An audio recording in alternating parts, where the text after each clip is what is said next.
In the shadowed halls of Ashbourne Manor, where dust motes danced through forgotten sunlight, a broken man had made his tomb among leather-bound volumes and fading memories. Lord Adrian Wycliffe, 5th Earl of Ashbourne, had not stepped beyond his library doors in 3 years, not since the scandal that stripped him of everything but his title. Society whispered that he had gone mad with grief. His family had given up on him. But then she arrived, a quiet, unassuming woman, hired to catalogue his vast collection, and something impossible began to stir in the darkness. What no one knew was that Miss Eleanor Ashby carried her own devastating secret, one that would either save them both or destroy what fragile hope remained in that dusty sanctuary. If you are listening to this story, do not forget to click the like button, subscribe to the channel, and tell me in the comments from which part of the world you are listening to this story. I want to know how far it has traveled. The spring of 1883 arrived at Ashbourne Manor without ceremony or celebration. While London's finest gathered in glittering ballrooms and Regent Street bustled with the fashionable elite, the great country estate in Gloucestershire stood silent as a mausoleum. Its eastern wing, once renowned for hosting the most brilliant minds of the age, had been closed for years, its windows shuttered, its corridors empty, save for the elderly housekeeper who moved through them like a ghost. In the heart of this forgotten realm lay the library, a vast chamber that had once been the pride of the Wycliffe family. Floor-to-ceiling shelves held 30,000 volumes collected across generations, first editions of Shakespeare, illuminated medieval manuscripts, rare botanical treatises, philosophical works in Greek and Latin. It was a scholar's paradise, a treasure beyond measure. And within it, like a man entombed alive, lived Adrian Wycliffe. At 32, the 5th Earl of Ashbourne should have been in his prime. He should have been attending Parliament, managing his estates, perhaps married with an heir. Instead, he existed in self-imposed exile, moving between the library and his adjoining chambers, seeing no one, speaking to no one, living on meals left outside his door. His dark hair had grown long and unkempt, his face bore the pallor of one who never sees the sun, and his eyes, once described by society ladies as piercing as a winter sky, now held only emptiness. The staff whispered about him in the kitchens. Mrs. Blackwood, the housekeeper who had known him since childhood, defended him fiercely. "He's suffered," she would say, her lined face stern. What happened to Lord Ashbourne would break any man. What had happened 3 years ago was this. Adrian Wycliffe, then a promising young scholar and devoted husband, had published a controversial archaeological paper challenging the dating of certain Roman artifacts. The academic establishment, led by the vindictive and powerful Sir Reginald Hartley, had savagely attacked his findings. But that alone would not have destroyed him. The true catastrophe came when his pregnant wife, Catherine, travelling to Bath to escape the scandal's stress, had been killed in a carriage accident during a storm. The double tragedy, professional humiliation and devastating personal loss, had shattered Adrian completely. He retreated to Ashbourne Manor and locked himself away. His younger brother, Viscount Henry Wycliffe, had tried to reach him for months before finally giving up. His mother, the Dowager Countess, wept but could not penetrate the walls he had built. Even his closest friend from university, Lord Edmund Fairfax, had been turned away at the door. 3 years passed. The estate fell into gentle decay. Tenants went unvisited, accounts unexamined. Henry, though well-meaning, lacked his brother's mind for management and spent most of his time in London. The great library, once meticulously maintained, grew dusty and disorganized. Books lay scattered across tables, their pages yellowing. Rare manuscripts sat exposed to damaging light. It was a slow death of neglect, mirroring its keeper's own decay. In London, Mrs. Blackwood had approached Henry with an idea. "The library needs proper attention," she said.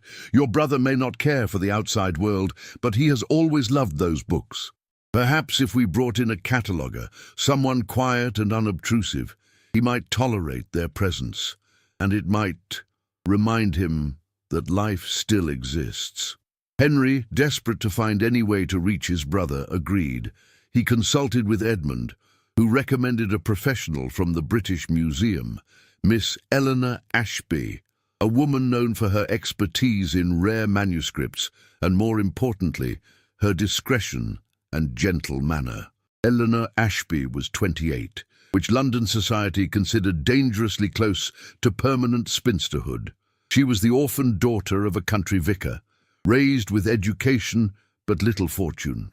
After her father's death 5 years prior, she had trained in archival work and manuscript preservation, building a quiet reputation in academic circles. She was small in stature, with dark blonde hair typically pinned in a simple style, grey eyes that missed nothing, and a face more interesting than beautiful, high cheekbones, a determined chin, an expression of thoughtful intelligence.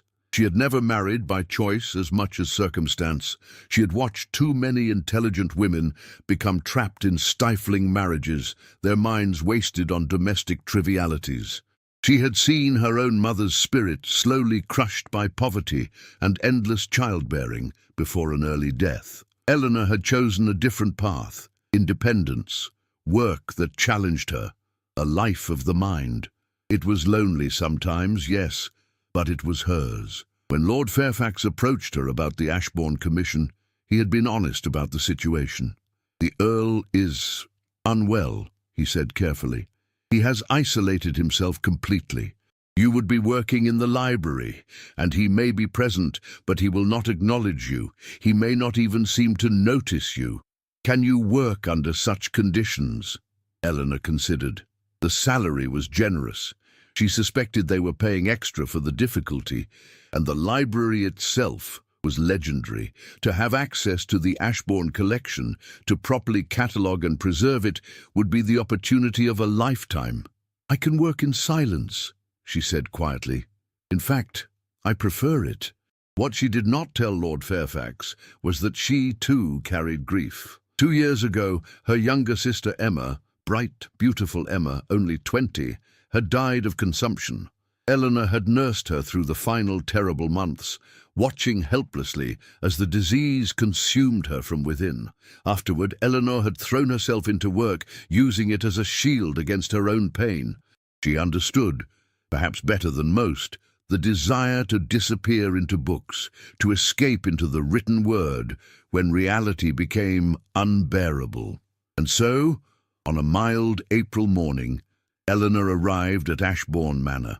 Mrs. Blackwood greeted her at the servants' entrance with a mixture of hope and worry. "He doesn't know you're coming, miss," the housekeeper admitted as she led Eleanor through the quiet corridors. "We thought it best not to agitate him. I've prepared a small table near the window where you can work. There are materials for cataloguing, and miss—" She paused at the library doors. "Please don't be frightened of him. He was once the kindest of men." Eleanor nodded, her heart beating faster as Mrs. Blackwood pushed open the heavy oak doors. The library stole her breath. It was magnificent even in its neglect. Soaring ceilings, ornate plasterwork, windows that should have flooded the space with light, but were half-shuttered. Books everywhere in glorious profusion, their leather bindings glowing in the dim light. The air smelled of old paper, dust and something else, the musty scent of a space unlived in, unaired. And there, at the far end near the cold fireplace, sat a figure that might have been a statue. He was slumped in a leather chair, a book open but unread in his lap, staring at nothing. Even from a distance, Eleanor could see the wreckage of what must have once been a striking man. Tall frame now too thin, dark hair unkempt, clothes rumpled and careless. He did not move when they entered, did not even blink. Mrs. Blackwood's voice was gentle. "Miss Ashby is here to help with the cataloguing, my lord. I've set up her workspace by the east window." No response. Nothing, not even a flicker of acknowledgement. "Mrs." Blackwood squeezed Eleanor's arm encouragingly and withdrew, closing the doors softly behind her. Eleanor stood alone in the vast library with its silent, broken guardian. She felt a wave of something she had not expected. Not pity exactly, but a profound recognition. She knew what it was to hurt so deeply that the world became unbearable. She knew what it was to hide. Quietly, without fanfare or expectation, Eleanor walked to the table that had been prepared for her. She removed her gloves, unpinned her hat, set out her cataloguing materials. She selected the nearest shelf and began to work, her movements careful and precise. The Earl did not acknowledge her, did not move, did not speak, and Eleanor, who understood the sanctuary of silence, worked on undisturbed as the morning light crept across the dusty floor between them. The first week passed in complete silence. Eleanor arrived each morning at 9, was admitted by Mrs. Blackwood, and worked until 5 in the evening. She brought simple lunches in a basket, bread, cheese, and apple, and ate at her table without ceremony. She made notes in her neat handwriting, handling each volume with the reverence it deserved. She said nothing. She made as little noise as possible. The Earl remained a statue in his chair. Sometimes he held a book. Sometimes he simply stared. He never looked at her directly. Several times each day, Mrs. Blackwood would enter with a tea tray or a meal, which the Earl would acknowledge with the barest nod. Eleanor noticed that he ate mechanically, without interest or pleasure. He was slowly starving himself, not from any desire to die, but from sheer indifference to living. On the third day, Eleanor made a discovery that stopped her breath. Tucked between 2 volumes of Roman history, she found a loose page, a watercolor painting of extraordinary delicacy. It showed a young woman with auburn hair and laughing eyes, seated in what looked like the manor's garden. At the bottom, in elegant script, Catherine, summer 1879, the late Countess, Adrian's wife. Eleanor carefully placed the painting in a protective folder and set it aside. She did not mention it, did not draw attention to it, but she found herself glancing at the Earl with new understanding. He was not merely hiding from scandal or public humiliation. He was hiding from the unbearable fact of loss, from a future that should have held joy but held only emptiness.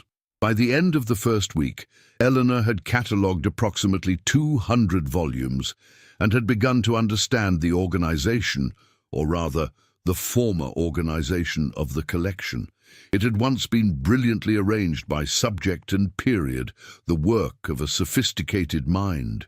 Now it was chaos, as if someone had pulled books at random and never returned them. She found botanical texts mixed with medieval poetry, philosophical treatises beside modern novels. It would take months to restore order. On Monday of the second week, something changed. Eleanor was working on a particularly fragile early edition when she heard a sound that made her freeze. A voice, low, hoarse from disuse, barely above a whisper. "You're doing it wrong." She turned slowly. The Earl was looking at her, actually looking at her, for the first time. His eyes were indeed blue, but so pale and haunted that they seemed almost colorless. His face, though gaunt, showed the bones of aristocratic handsomeness, and his expression was not angry, merely present, aware. Eleanor kept her voice carefully neutral. "I apologize, my lord. How should I proceed?" He stared at her for a long moment, as if surprised by his own words. Then he looked away. "The Flemish manuscripts, they should be stored flat, not upright. The bindings are too fragile." "Of course." Eleanor immediately made the adjustment. "Thank you for the correction." Silence returned. But something had shifted. He had spoken. He had seen her. Over the following days, he spoke occasionally. Always corrections or instructions related to the books, never anything personal. His voice remained rough, his manner detached. But Eleanor began to glimpse the scholar he had been. He knew the collection intimately, could identify rare editions by their bindings alone, could quote passages from memory. One afternoon, as rain drummed against the windows, Eleanor was struggling with a particularly complex cataloguing decision regarding a set of illuminated psalters. The dates were inconsistent with the style, and she was trying to determine if they were authentic or later copies. She heard movement, looked up. The Earl had risen from his chair, the first time she had seen him stand, and was approaching her table. He moved stiffly, as if his body had forgotten how to function properly. He stopped several feet away, not coming closer, and peered at the manuscripts. 12th century, he said quietly, but restored in the 15th. You can tell by the pigments in the border decorations. The original gold leaf was damaged and replaced. That's why the dates seem wrong. Eleanor examined the pages more closely and saw that he was right. Remarkable, she said softly. How did you learn to distinguish them? Something flickered in his eyes, a ghost of animation. My father taught me.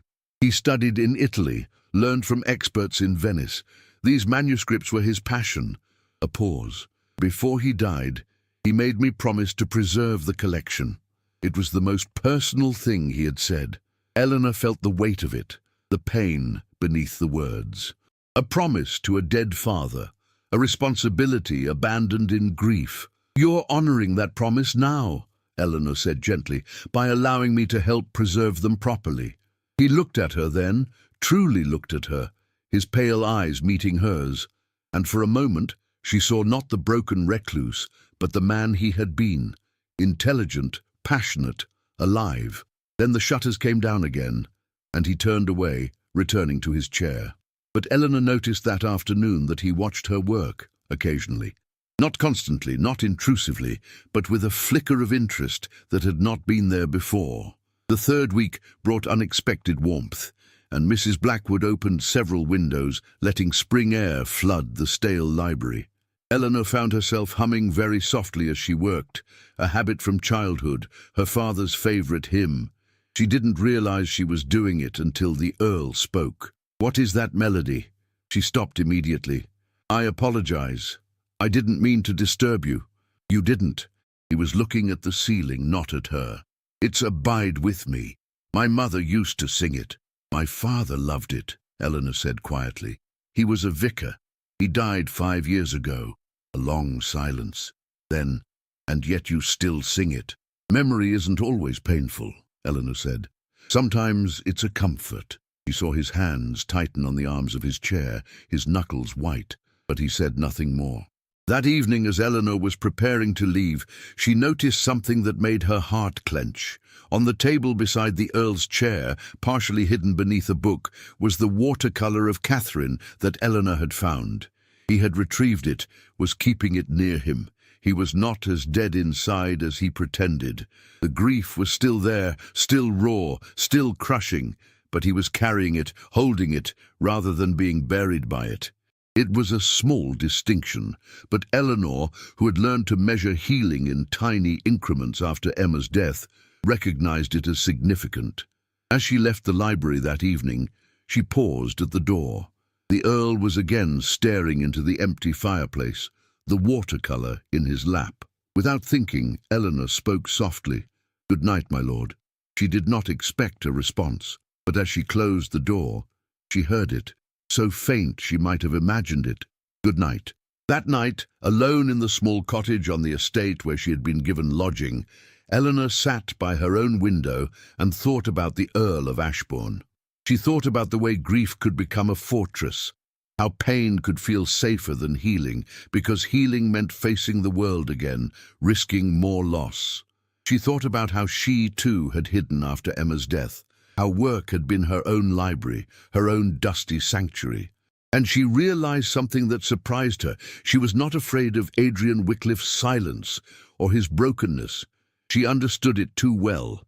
What frightened her, just a little, was the moment she had seen him truly look at her, had seen in his haunted eyes a flicker of recognition, as if he sensed that she, too, carried shadows. In the manor library, Adrian sat alone in the darkness, the watercolour of Catherine in his hands. For 3 years, he had existed in a grey fog, neither living nor quite dead, just absent. He had believed he would remain that way forever, that nothing could penetrate the walls he had built. But then this quiet woman with her careful hands and her gentle presence had arrived. She did not pity him, did not try to coax him into conversation or recovery. She simply was. She worked in his space without demanding anything of him. She understood silence as a language rather than an absence. And somehow, without his permission or intent, Adrian found himself aware of her, aware of the soft sound of pages turning, the scratch of her pen, the way sunlight caught in her hair, the intelligence in her grey eyes when she examined a difficult manuscript. He did not want to be aware, did not want to feel anything. Feeling meant pain, and he had had enough pain for a lifetime. But awareness, once awakened, was difficult to suppress. And as the rain continued outside and darkness filled the library, Adrian Wycliffe sat with his dead wife's portrait and wondered, for the first time in 3 years, if he was capable of anything beyond grief. Spring deepened into early summer, and the library gradually came to life. Eleanor had been working at Ashbourne Manor for 6 weeks, and the transformation, though subtle, was undeniable. The east wing of the library had been completely catalogued and reorganized. Rare manuscripts were now properly stored in protective boxes. Damaged bindings had been noted for repair. The windows were regularly opened, letting in light and air. Mrs. Blackwood, emboldened by Eleanor's presence, had even begun dusting shelves that had been neglected for years. But the more significant transformation was in the Earl himself. Adrian was speaking more, not freely, not easily, but regularly. Their conversations remained centered on the books, on cataloguing decisions and historical questions, but they were conversations nonetheless. He had begun to move around the library, occasionally pulling volumes to show Eleanor or to verify a reference. His voice, though still quiet, had lost some of its hoarseness.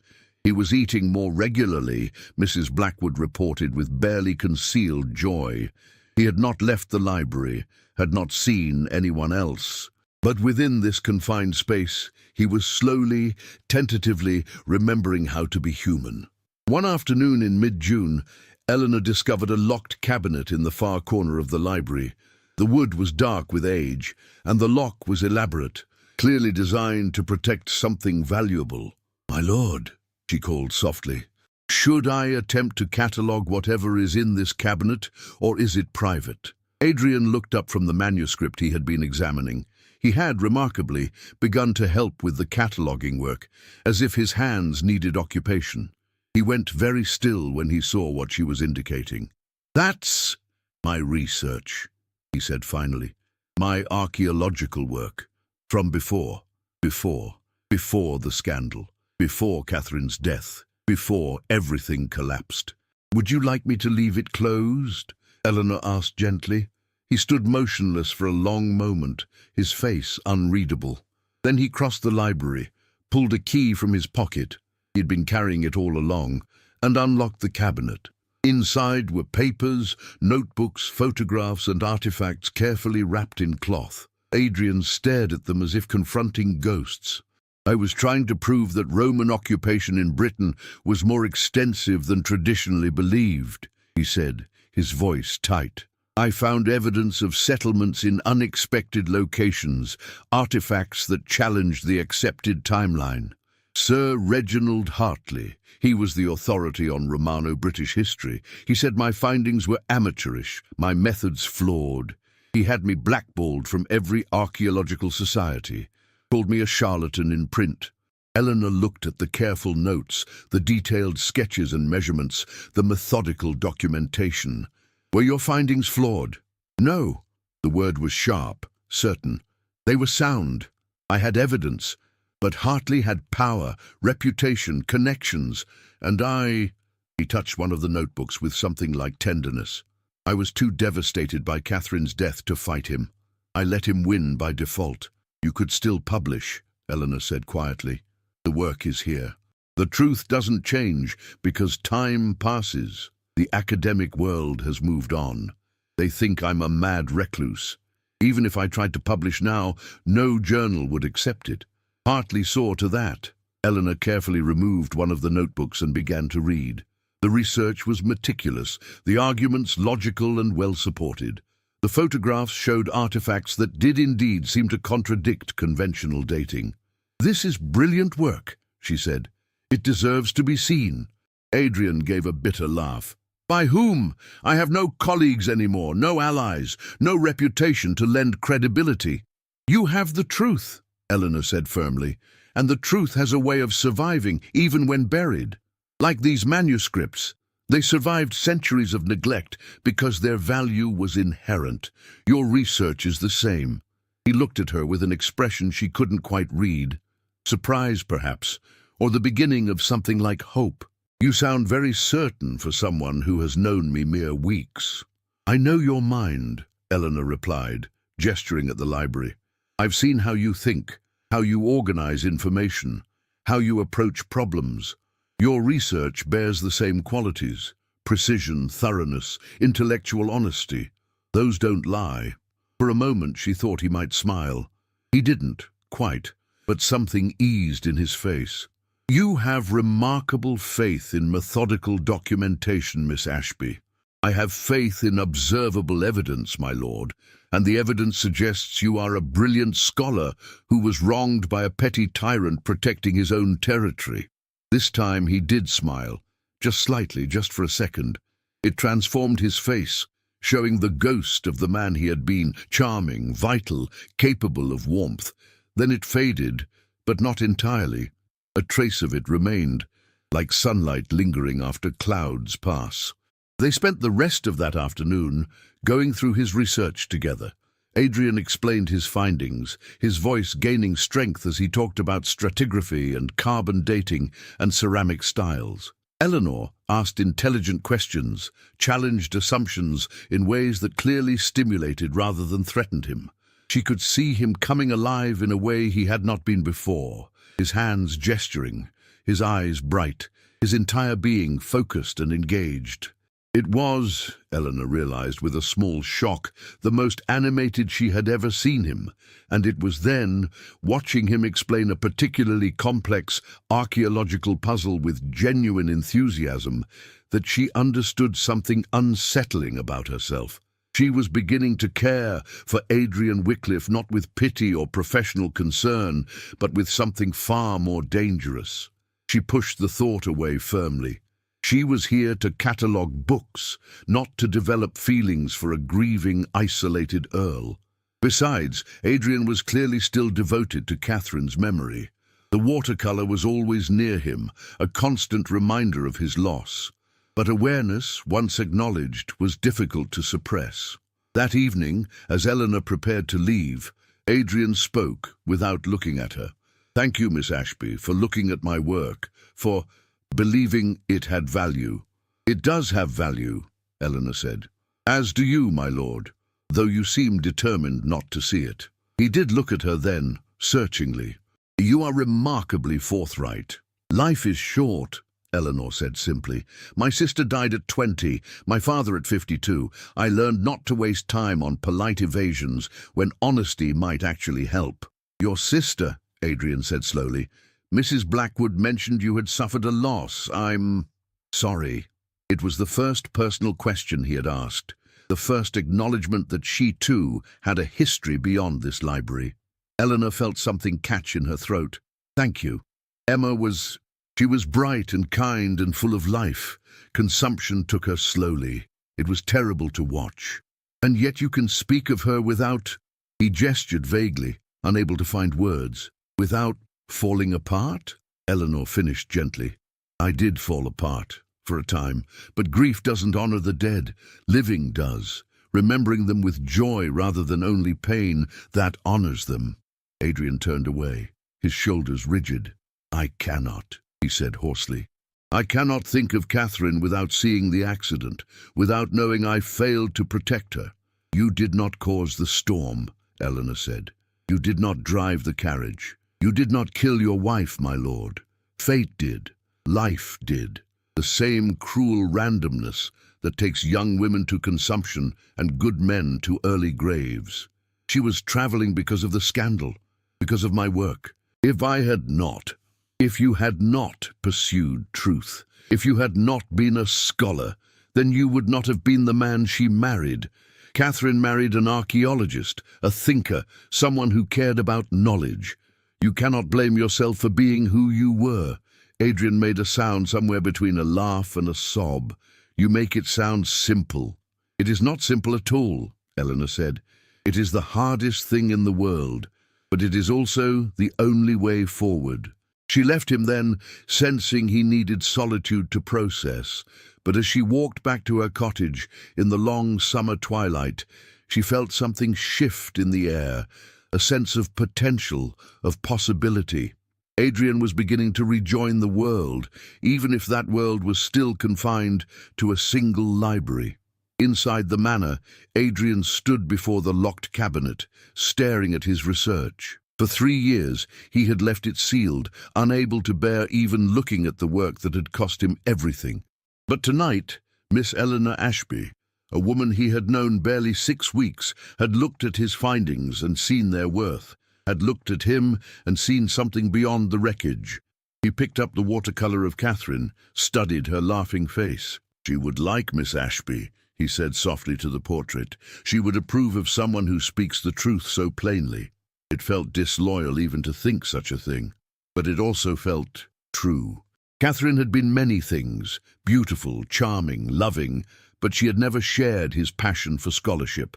Their love had been real, but existed separate from his intellectual life. Eleanor, by contrast, understood his work in ways Catherine never had.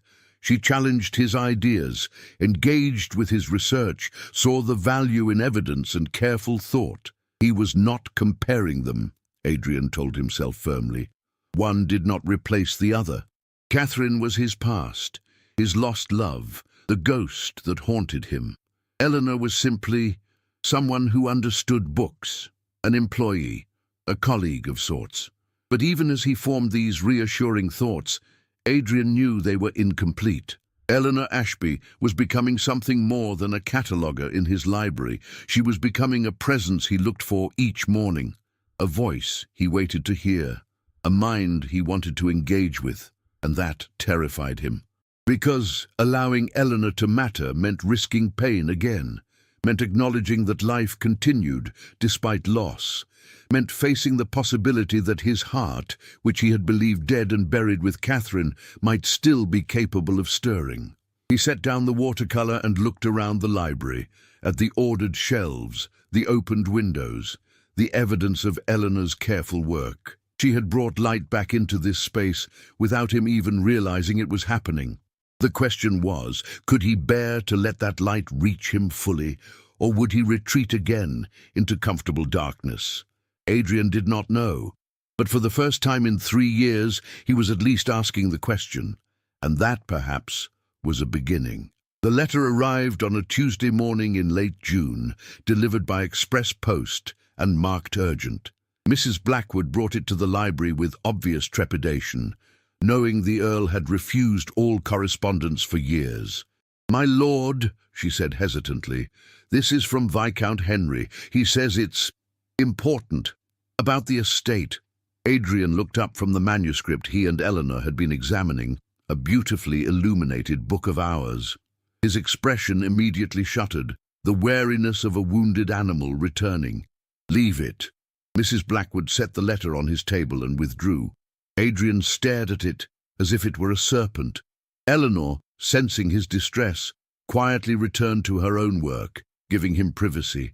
But she could not help noticing his hands trembling slightly as he finally opened the envelope. She watched his face drain of color as he read, saw his jaw tighten, saw something that looked like panic flicker in his eyes. "My lord?" she asked softly. "Is something wrong?" He looked at her, and for a moment she saw the full weight of his vulnerability.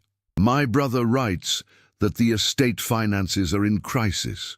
Apparently, for 3 years, I have been signing documents he sent without reading them. He meant well, but he is not. He does not have a head for management.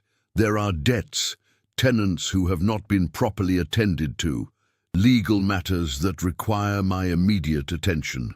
His voice was hollow. "Henry says I must come to London, must meet with solicitors and bankers, must—" He could not finish the sentence. "Must rejoin the world, must face society, must emerge from his sanctuary." Eleanor could see the terror in him, The same terror she had felt after Emma's death when well-meaning friends insisted she attend social gatherings, rejoin normal life. The outside world felt impossible when you were still bleeding inside. "Could the solicitors not come here?" she suggested gently. "Henry says the matters are too complex, require access to documents in London, meetings with multiple parties, and," he swallowed hard, "he says it has been 3 years, that I cannot hide forever, that I owe it to the family, to the tenants, to our father's memory, to act like the Earl of Ashbourne instead of a ghost."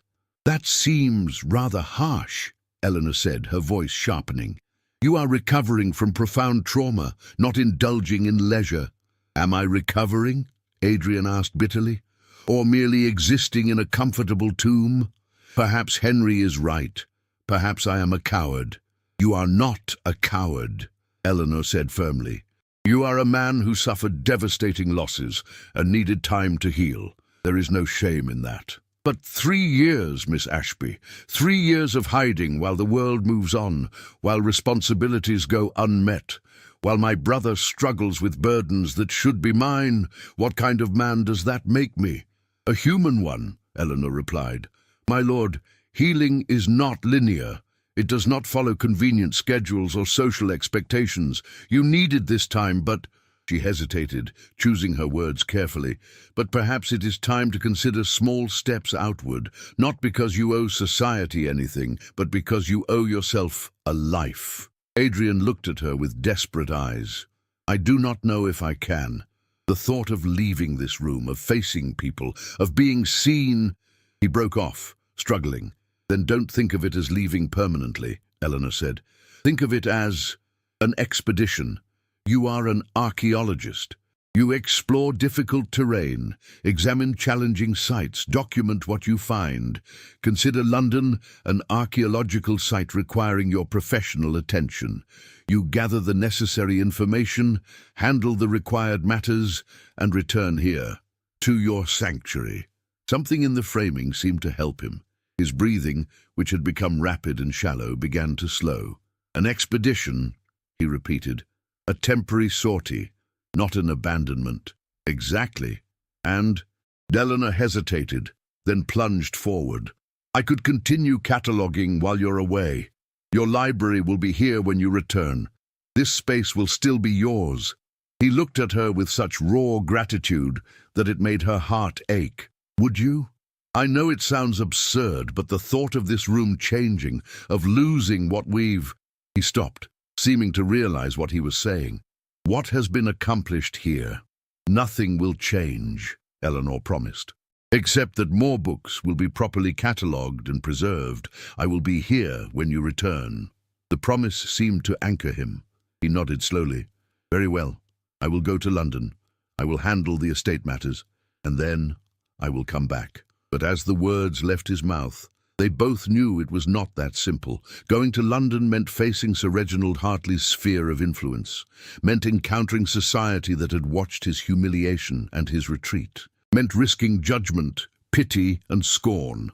2 days later, as Eleanor worked in the library's unusual quiet, the Earl had left at dawn for London with Henry. She received an unexpected visitor. Lord Edmund Fairfax, the friend who had initially hired her, arrived unannounced. He was a handsome man in his mid-30s, with the easy confidence of someone born to privilege and untouched by tragedy. His smile was kind as he entered the library. "Miss Ashby, forgive the intrusion. I heard Adrian had finally agreed to come to London, and I wanted to see the miracle worker who achieved what the rest of us could not." Eleanor felt herself bristle slightly at his tone, though she kept her voice neutral. "I am merely a cataloguer, Lord Fairfax. His lordship made his own decision." "Don't be modest," Edmund said, walking through the library and examining the transformed space with obvious approval. "Henry tells me Adrian actually speaks now, that he helped with the cataloguing, that he seems—" He paused, searching for words. "Less lost. You did that." "I did very little," Eleanor insisted. "I simply provided a quiet space where he could begin to heal." Edmund turned to her with shrewd eyes. And perhaps something more than quiet space? You are an intelligent woman, Miss Ashby, beautiful in your way. Adrian was always drawn to clever women. His wife was charming, but she was not intellectual. Perhaps he found in you something he'd been missing. Eleanor felt heat rise to her cheeks, anger mixing with embarrassment. You presume too much, my lord. The Earl of Ashbourne is my employer. Our interactions have been entirely proper and professional. Of course, Edmund said, though his tone suggested he did not entirely believe her. But you should know, London society is brutal. When Adrian appears after 3 years of seclusion, people will gossip. They will speculate about what drew him out. If your name is mentioned in connection with his as the woman working privately in his library, they will draw conclusions, perhaps unflattering ones. Then society is as shallow and vicious as I have always suspected, Eleanor said coldly. I care nothing for gossip. But Adrian might, Edmund said gently. He has already endured one scandal. Another might send him back into hiding permanently. I'm merely suggesting that you consider the optics of the situation. For his sake. Eleanor wanted to be angry, but she could not entirely dismiss his concerns. She knew how society worked, how eagerly it devoured scandal, how readily it condemned unconventional arrangements. An unmarried woman working alone with a reclusive widower would certainly provide fodder for malicious tongues. What would you have me do? She asked quietly. Leave? Abandon the work half finished? No, Edmund said, surprising her, but perhaps be prepared. If Adrian faces difficult questions about his isolation, about how he was rehabilitated, be prepared for your name to arise. Be prepared for him to perhaps distance himself from you publicly, to protect you both. The thought stung more than Eleanor wanted to admit. I understand, she said stiffly. I am a servant after all, easily dismissed when inconvenient. That's not what I meant, isn't it? Eleanor met his eyes steadily. Lord Fairfax, I appreciate your concern, but I am not a naive girl. I know my place. I have always known it. I will complete the work I was hired to do, and when the Earl no longer needs my services, I will go. My reputation is my own concern. Edmund looked at her with something like respect. You are formidable, Miss Ashby. I begin to understand why Adrian responded to you. You do not simper or flatter. You simply speak truth. Truth is efficient, Eleanor said. Now, if you'll excuse me, I have cataloguing to complete. Edmund left shortly after, but his words lingered in Eleanor's mind like smoke. She had not allowed herself to fully consider the implications of her position. Alone with Adrian, developing what felt increasingly like friendship or even something deeper, in a situation that society would view with suspicion and prurient speculation. She thought of Adrian in London, vulnerable and exposed after years of protection. She thought of Sir Reginald Hartley and others who might relish the opportunity to wound him again. She thought of gossip and scandal and the casual cruelty of the social elite, and she realized something that frightened her. She cared deeply about what happened to Adrian Wickliffe, not as an employer, not even just as a friend, but as someone whose happiness had become entangled with her own. In London, Adrian was discovering that re-entering the world was even more difficult than he had imagined. The meetings with solicitors and bankers were exhausting but manageable. Numbers and contracts, problems that could be solved with logic and careful attention. Henry was pathetically grateful for Adrian's intervention, acknowledging that he had let matters slip badly in his brother's absence. But the social encounters were torture. Walking through London streets, Adrian felt every eye upon him. Former colleagues crossed the street to avoid him. Acquaintances offered pitying smiles or awkward condolences. At his club, which he had forced himself to visit, whispers followed him like shadows. And then, inevitably, he encountered Sir Reginald Hartley at a reception Henry had insisted they attend. Something about investors who needed reassurance about the estate's stability. Hartley was in his 60s, florid and self-important, surrounded by sycophants. When he saw Adrian, his eyes lit with malicious pleasure. Why, Lord Ashbourne, what a surprise! I had thought you permanently retired from civilized society." Adrian felt his hands clench, felt the old humiliation surge up. But then, strangely, he heard Eleanor's voice in his mind. "You have the truth. The truth has a way of surviving, even when buried." He straightened his shoulders, met Hartley's eyes. "Sir Reginald, I see you are still pontificating about matters you understand imperfectly." Hartley's smile faltered slightly. The sycophants shifted uncomfortably. "I beg your pardon?" "My research on Romano-British settlements," Adrian said clearly, his voice carrying. "The work you so thoroughly denounced 3 years ago. It was sound. The evidence was solid.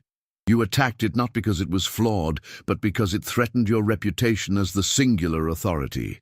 That is not scholarship, Sir Reginald. That is ego."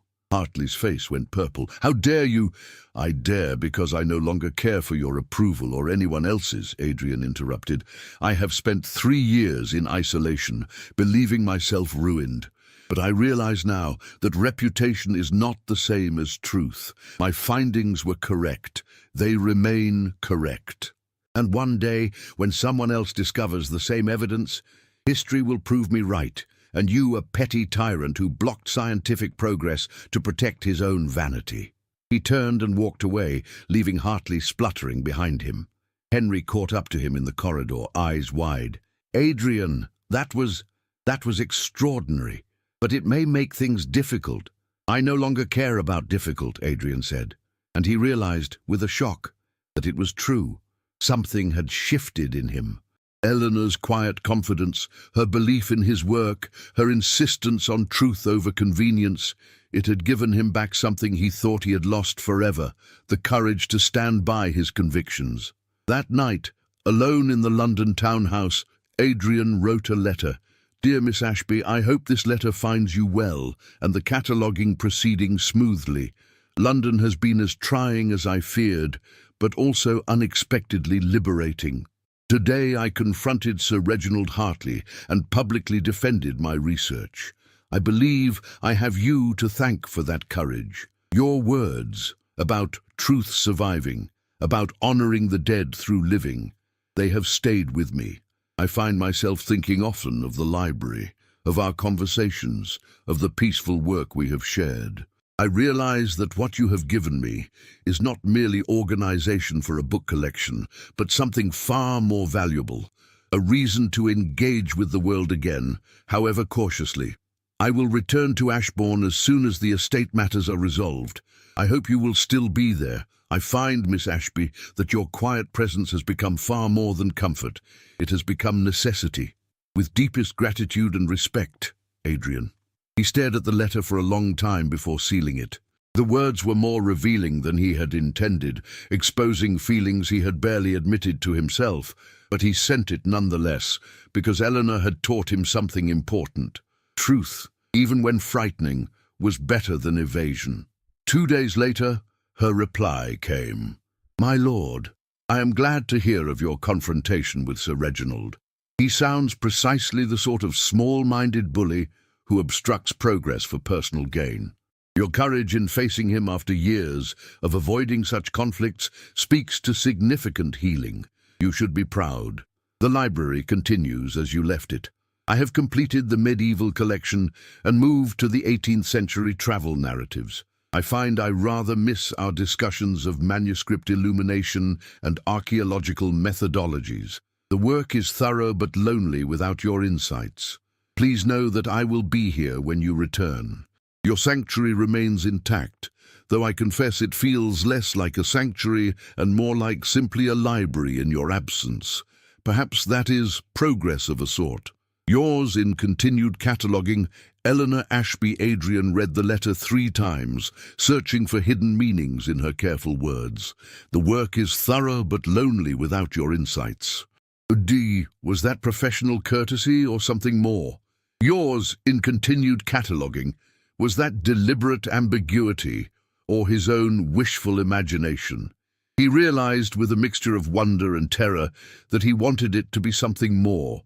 that he wanted Eleanor Ashby to miss him as more than an intellectual colleague, that he wanted to return to Ashbourne not merely for his library, but for her. It felt like betrayal. Catherine had been dead only 3 years. How could he be contemplating feelings for another woman? What kind of husband, even a widowed one, moved on so quickly? But another voice whispered in his mind, a voice that sounded remarkably like Eleanor's. Grief doesn't honor the dead. Living does. Catherine was gone. He would always love her, always carry her memory, but he was still alive.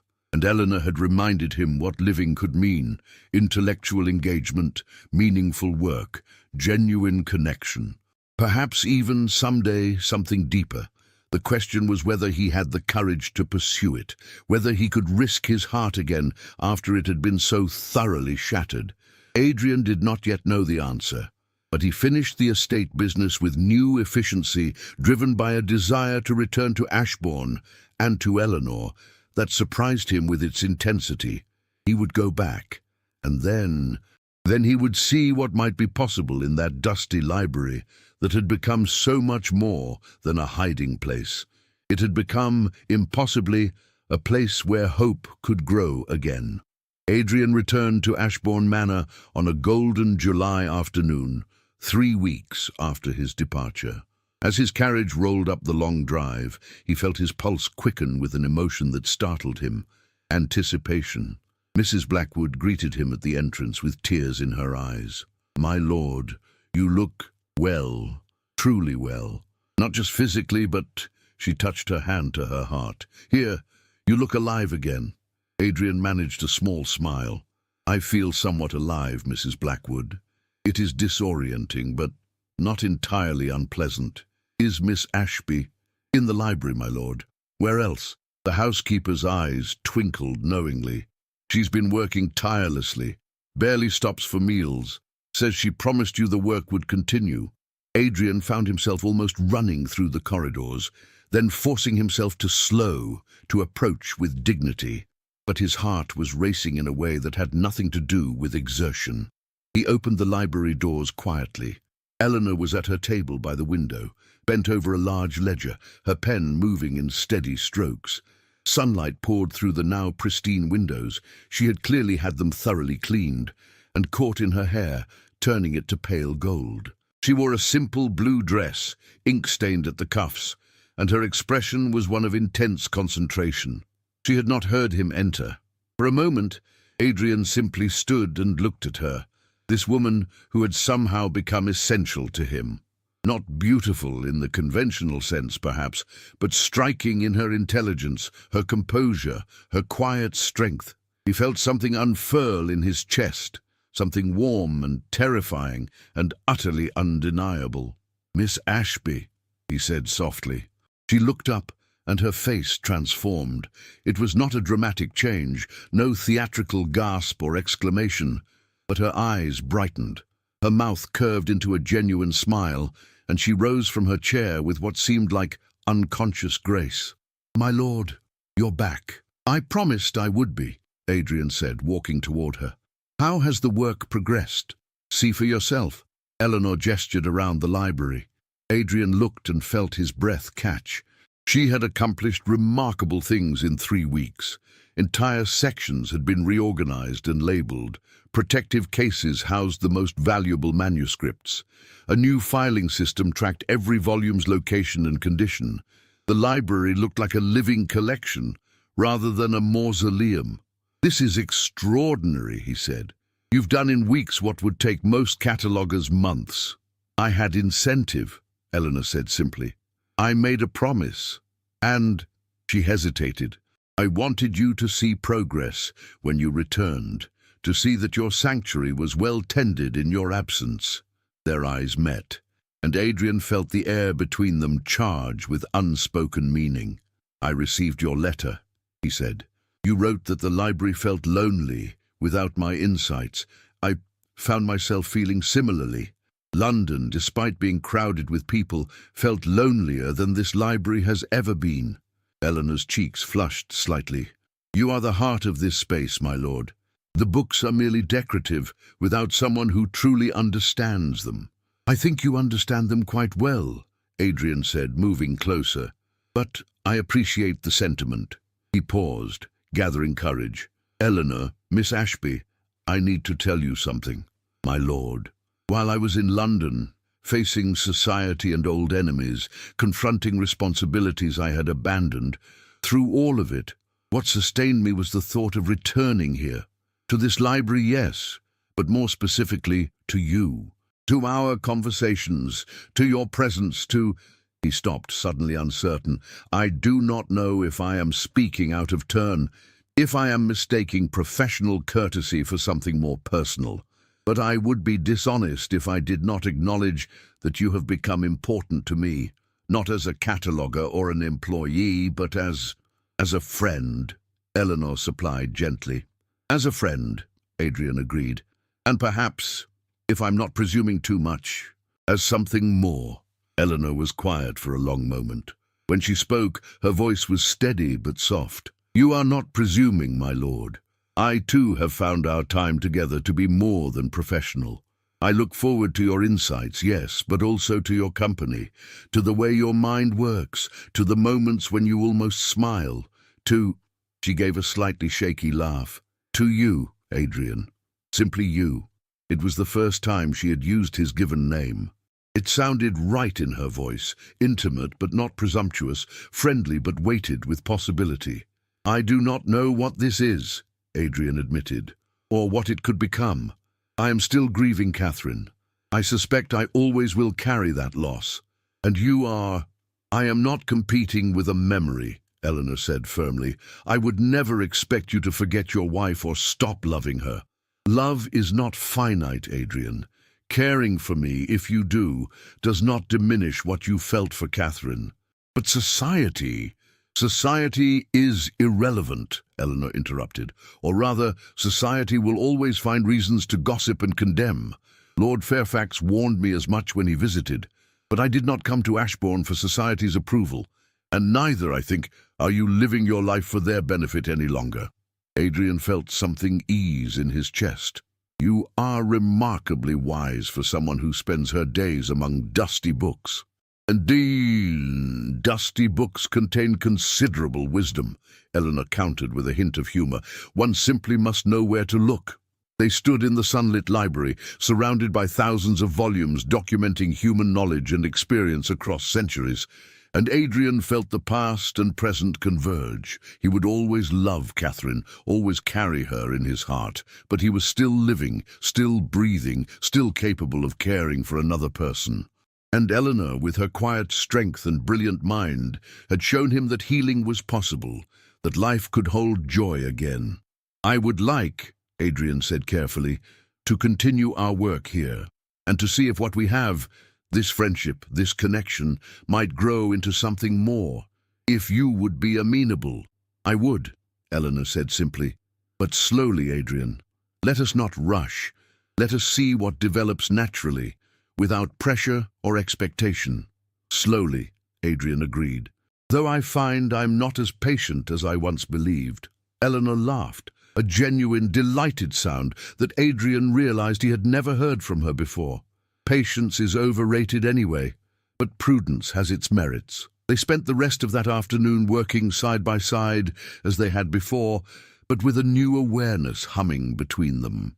Adrian found himself acutely conscious of Eleanor's proximity, the sound of her breathing, the way she tucked a strand of hair behind her ear when concentrating, and he caught her glancing at him when she thought he wasn't looking, her expression soft. That evening, as Eleanor prepared to leave, Adrian walked her to the library doors, something he had never done before. Would you join me for dinner tomorrow evening?" he asked. "Not in the dining room here, perhaps, among the books. Mrs. Blackwood could arrange something simple." Eleanor's smile was radiant. "I would like that very much." After she left, Adrian stood in his library and felt something he had not experienced in 3 long years, genuine happiness. Not the manic highs of early love, not the comfortable contentment of long marriage, but something quieter and perhaps more durable. The happiness of finding unexpected connection, of being truly seen and accepted, of hope cautiously but genuinely rekindled. He picked up the watercolor of Catherine, looked at her smiling face. "I will always love you," he told the image, "but I think I am learning to live again. I hope you would approve. I think somehow you would." The painted face offered no answer, of course, but Adrian felt for the first time that he did not need one. Catherine was gone, but he remained, and Eleanor had taught him that remaining could be more than mere existence. It could be, tentatively and with courage, a new beginning. Over the following weeks, Adrian and Eleanor's relationship deepened in subtle increments. They dined together twice weekly in the library, Mrs. Blackwood beaming with approval as she brought increasingly elaborate meals. They took walks in the manor gardens, Adrian's first ventures outside in 3 years, discussing books and ideas and, gradually, more personal matters. They shared their histories, their griefs, their hopes. Eleanor told Adrian about her sister Emma's death, about the long months of helpless watching, about the loneliness that followed. Adrian spoke of Catherine, of their courtship and marriage, of the dreams they had held for their future, of the crushing guilt he still sometimes felt. They did not rush into anything, no declarations of love, no inappropriate advances, but the connection between them grew undeniable, a meeting of minds that created space for hearts to tentatively follow. One evening, as they sat by the fireplace, now actually lit, a sign of life returning to the library, Adrian reached out and gently took Eleanor's hand. She did not pull away. They sat like that in comfortable silence, fingers intertwined, watching the flames dance. "I am happy," Adrian said wonderingly. "I did not think I could be again, but I am." "So am I," Eleanor replied softly. And in that moment, in that dusty library that had been a tomb and become a sanctuary and was now transforming into something entirely new, a place of connection, of healing, of cautious hope, two damaged people allowed themselves to believe that perhaps, just perhaps, their futures held more than solitude and grief. Perhaps they held each other. October brought crisp air and golden leaves to Ashbourne Manor, and with it a transformation that would have seemed impossible mere months earlier. The library was completed, every volume catalogued, every manuscript properly stored, every damaged binding noted for professional repair. It was a triumph of archival work, and Eleanor's reputation in academic circles had grown considerably when word spread of the Ashbourne project's success. She had received 3 new commission offers, prestigious work at country estates and university collections. She had declined them all, because the library, while finished, was not empty. It had become something more than a cataloguing project. It had become a living, breathing center of intellectual activity. Adrian had emerged from his isolation completely, throwing himself back into scholarly work with renewed passion. He had revised and expanded his archaeological research, incorporating 3 years of additional discoveries by other scholars, building an even stronger case for his original findings. More remarkably, he had found allies. Lord Edmund Fairfax, seeing his friend truly recovered, had used his connections to arrange for Adrian's revised paper to be reviewed by the Royal Archaeological Society, bypassing Sir Reginald Hartley entirely. The preliminary response had been extraordinarily positive. There was talk of publication in the Society's journal, of Adrian being invited to present his findings, of his reputation being restored, but the most significant change was not professional, it was personal. Adrian and Eleanor had fallen in love, not suddenly, not dramatically, but gradually and inevitably, like seasons changing. What had been friendship and intellectual connection had deepened into affection, then into something neither could deny. They had not yet spoken the words aloud, both were too careful, too aware of their respective wounds, but their actions spoke eloquently enough. They spent every day together, working side by side or walking the estate grounds. They shared meals, ideas, laughter, and comfortable silences. Adrian had begun smiling regularly, a transformation that delighted Mrs. Blackwood and astonished Henry when he visited. Eleanor had relaxed her habitual reserve, allowing warmth and humour to surface more freely. And one evening in late October, as they sat by the library fire with books forgotten in their laps, Adrian finally gathered his courage. "Eleanor," he said, his voice unsteady, "I need to speak plainly. These past months, working with you, knowing you, coming to care for you, have restored something in me I thought permanently broken. You have shown me that life continues, that joy is still possible, that I am capable of more than grief and isolation. And I find that he swallowed hard. I find that I love you, not as a replacement for Catherine or a cure for loneliness, but simply because you are you, brilliant, kind, honest, and quite possibly the finest person I have ever known." Eleanor's eyes glistened with tears. "Adrian, I love you too. I think I have for weeks now, perhaps longer. But I did not dare hope that I could love again." Adrian finished. "I did not think I could either. But you taught me that the heart has more capacity than we realize. That loving again does not mean forgetting before. That—" Eleanor silenced him by leaning forward and kissing him softly. It was tentative and sweet and perfect, a first kiss weighted with months of growing affection and careful trust. When they pulled apart, both were trembling slightly. Adrian touched her face with wonder. "Marry me," he said impulsively. "I know it is soon. I know there will be talk, but I do not care. I want you in my life permanently. As my wife, my partner, my dearest companion. Say yes, Eleanor. Please." Eleanor laughed through her tears. "Yes, of course, yes. Though you are right that society will have opinions." "Society," Adrian said firmly, "can go hang. I spent 3 years caring what others thought, hiding from their judgment. No more. I love you. You love me. That is the only opinion that matters." They married 6 weeks later in Ashbourne's small parish church, with only close family and friends in attendance. Henry served as Adrian's best man, grinning throughout the ceremony. Mrs. Blackwood wept openly. Edmund Fairfax toasted the couple with genuine warmth, having seen his friend's miraculous transformation. The Dowager Countess, who had travelled from Bath, embraced Eleanor and whispered, "Thank you for giving me my son back." London society did indeed gossip. There were whispers about unseemly haste, about a widower forgetting his first wife, about an opportunistic spinster catching an Earl. Sir Reginald Hartley spread rumours that the marriage proved Adrian's instability. Neither Adrian nor Eleanor cared in the slightest. They took a brief wedding trip to Italy, Adrian's first travel in years, where they explored archaeological sites and libraries, combining honeymoon with research. Eleanor proved to be a brilliant field partner, her cataloguing expertise extending naturally to artifact documentation. They made discoveries together, gathering evidence that would further support Adrian's revised theories. Upon their return to Ashbourne, they settled into a life that suited them both perfectly. The library became their shared workspace. Adrian resumed his scholarly work, now with Eleanor as full collaborator. They published papers together, her name appearing alongside his, a partnership of equals that scandalized traditionalists but impressed forward-thinking academics.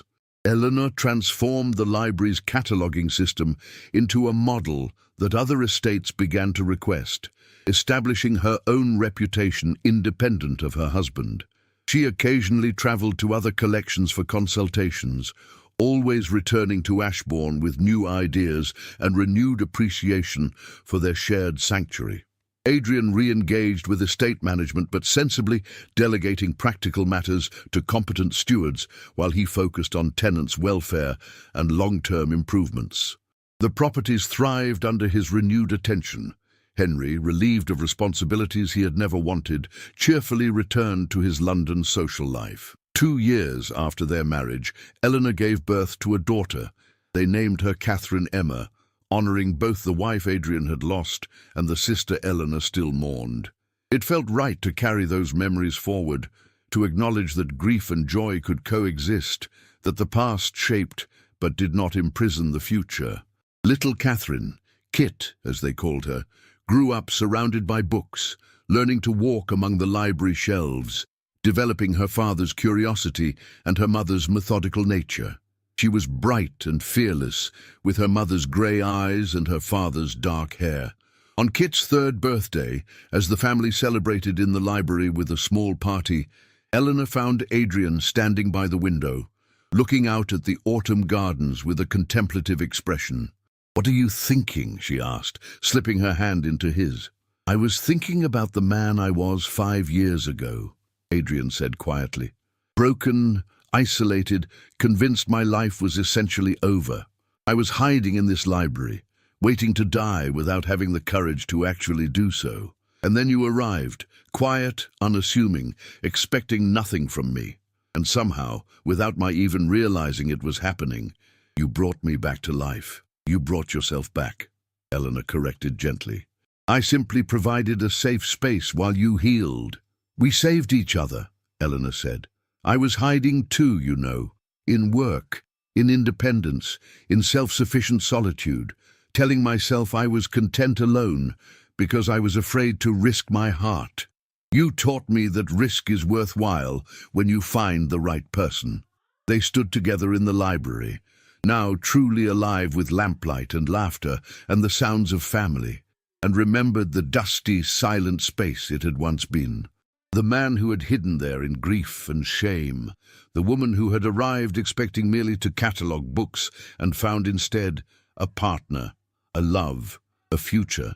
From the outside, to those who gossiped in London ballrooms and whispered in society papers, it might have seemed a strange match, the mad Earl of Ashbourne and his spinster cataloguer wife. But those who knew them, who saw them working side by side in their library or walking the estate grounds hand in hand, understood the truth. They had found in each other what every soul secretly seeks, someone who sees you completely, your wounds, your weaknesses, your worth, and loves you not despite your brokenness, but including it. Someone who makes the burden of living lighter simply by sharing it. Adrian Wycliffe had hidden from society in his dusty library, drowning in grief and shame. But Eleanor Ashby's quiet presence had become his comfort, his salvation, and ultimately his greatest joy. And together they had proven something that broken hearts often forget, that healing is possible, that love can be found more than once, and that sometimes the most profound happiness comes not from grand gestures, but from quiet moments shared with the right person, surrounded by books and firelight and the gentle promise of tomorrow. As evening fell over Ashbourne Manor, the library windows glowed with warm light. No longer a tomb, no longer a hiding place, but simply home, where two damaged souls had found each other, healed together, and built a life that honored both their pasts and their future. Where dust had gathered for years, now only love remained. And that, Adrian and Eleanor both knew, was the greatest treasure any library could hold.